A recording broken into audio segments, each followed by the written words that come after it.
Warner Brothers Entertainment are partnering up to form Flagship Entertainment Group. This new company will produce both Chinese and English language films for the international market. The company headquarters will be set up in Hong Kong. It will also have offices in Beijing and Los Angeles. Warner Brothers says in a statement that the mainland has a rich history and culture that will form the basis for great stories. The leading Hollywood studio will hold a 49% stake of Flagship Entertainment. The China Media Capital-led consortium will own 51%, 10% of which will be held by Hong Kong broadcaster TVB. TVB's chairman Charles Chan says this new project will help the company look for new creative ideas and will bring its content to the next level. Others in Hong Kong's movie production industry have welcomed the news. President of Hong Kong Film Directors Guild, Andrew Lau, says movie production requires many specialists, including lighting professionals, costume designers, and makeup artists. And there's been a shortage of such professionals in the local movie industry. With the headquarters of Flagship Entertainment based in Hong Kong, Lau says this will attract investors and directors to produce films in the city. In return, this will encourage more people to join the industry. Evelyn Lang, TVB News. Over to Macau, and dozens of people have reported to the police they were unable to withdraw millions of dollars worth of deposits from junket operators in the gaming industry. A Macau legislator says the problem is a result of slack regulation and warns the situation could get worse amid a casino business slowdown. Owen Fung reports. Junkets are the Macau gaming industry's lifeblood. They bring in high rollers from the mainland and lend them money to gamble with. The junket's operations require a huge amount of cash, which they raise by taking deposits from individuals and small businesses, much like a shadow banking system. Recently, dozens of people have filed reports with the Macau police, saying they are unable to withdraw their money from junket operators. Speaking to TVB News, Macau legislator Jose Pereira Coutinho says the problem is a result of the enclave's lack of regulation of such deposits. Some have a contract. They have some clauses inside that stately mention what are the returns. But some are just very simple, just a bank receipt of TT transfer. It's inside to the VIP room. This shows us the flaws that we have inside the casino. To make matters worse, the loans that the junkets give out are also not protected by law.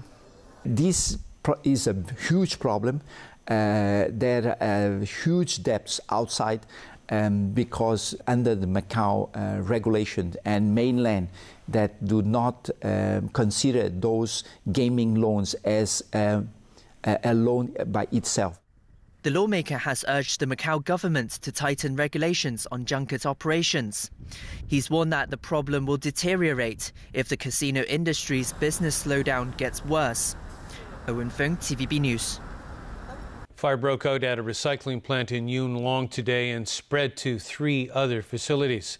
Smoke billowed out of the plant on Kung Em Road.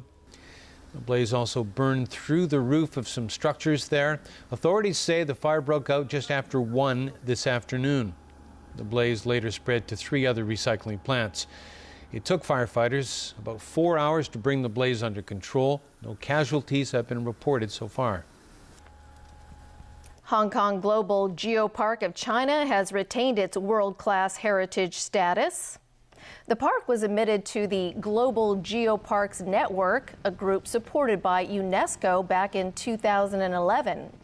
To keep its membership in the group, the park is required to be assessed every 4 years, which it has successfully passed. Secretary for the Environment, Wong Kam Sing, says the park's world-class status is a recognition of the government's work in conservation, education, and sustainable development. He added that authorities will try to improve transportation to the park while also keeping in mind the carrying capacity of the area.